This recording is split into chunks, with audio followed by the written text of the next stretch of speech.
নিঃশ্বাস নিতে বলো ধরে ধরে।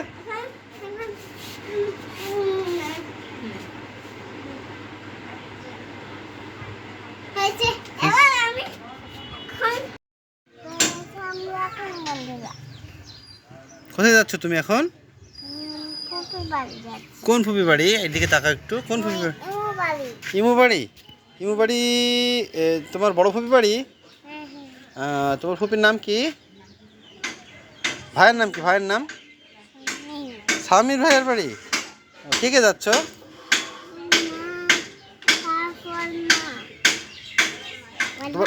তোমার মা দাদি। তোমার হাতে কি এটা? পুতুলটার নাম কি? পুতুলটার নাম ছায়া। আলো ওর নানার বাড়ি যাচ্ছে এবং যাওয়ার পথে বাসে বেশ একটু বমি করে অসুস্থ হয়ে গিয়েছে, যে কারণে ওকে নিয়ে যাচ্ছি একটু খালি গায়ে। আর স্টেশনে এসেই দেখলাম যে কুলফি বিভিন্ন জিনিস আমরা খেয়েছি, কারণ ট্রেন 2 ঘন্টা পর্যন্ত লেট ছিল, আর যে কারণে আমরা বিভিন্ন জিনিস খাওয়া দাওয়া করছি। এখন আমরা আছি স্টেশনের প্ল্যাটফর্মে আমরা অপেক্ষা করছি ট্রেনের জন্য। আমার শ্বশুর অর্থাৎ আলোর নানা সহ, এবং আলো নানা বাড়ি থাকা এই কদিন ভিডিও দেওয়া হয়নি, আর আমরা আবার আলোকে আনতে যাচ্ছি আজকে। কে পারে, কে ফার্স্ট হয়? হ্যাঁ, তুমি কি ফার্স্ট কি করে বললা?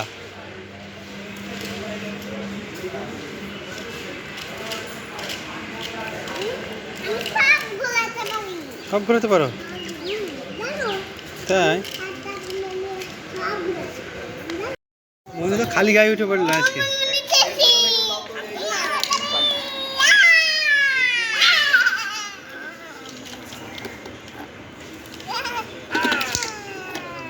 ট্রেন আসতে দেরি থাকায় সে জোর করে আমাকে ব্রিজের উপরে নিয়ে এসেছে এবং ব্রিজ থেকে সে পুরো ভিউটা দেখতে চাচ্ছিল।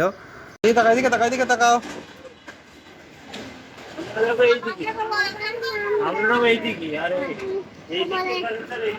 এখানে দাঁড়াও, একটু ছবি তুলি। এখানে দাঁড়াও, হেলান দিয়ে হাত দাও, এখানে হাত দাও। হ্যাঁ, এদিকে তাকাও, বাবার দিকে তাকাও,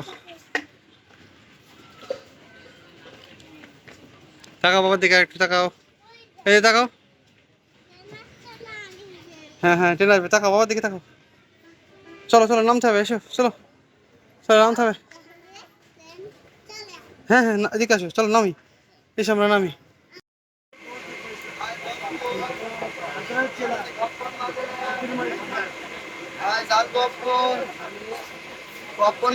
আলো বেশ মজা করতে করতে ট্রেনে যাচ্ছে, নানু ভাইয়ের সাথে গল্প করতে করতে।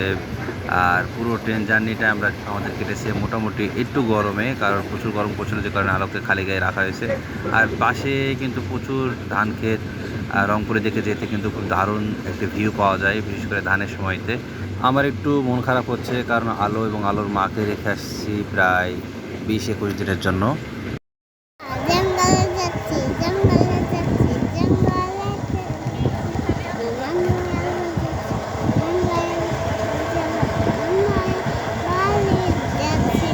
নানু ভাই বাড়ি যাচ্ছ? তারপরে কে আছে নানু ভাই বাড়ি? মাম্মি আছে, মামা আছে, আর নানি আছে, আর অনেক ছোটো ছোটো বন্ধু আছে তোমার। হ্যাঁ, অনেক আন্টি আছে, আন্টি মেরি আছে।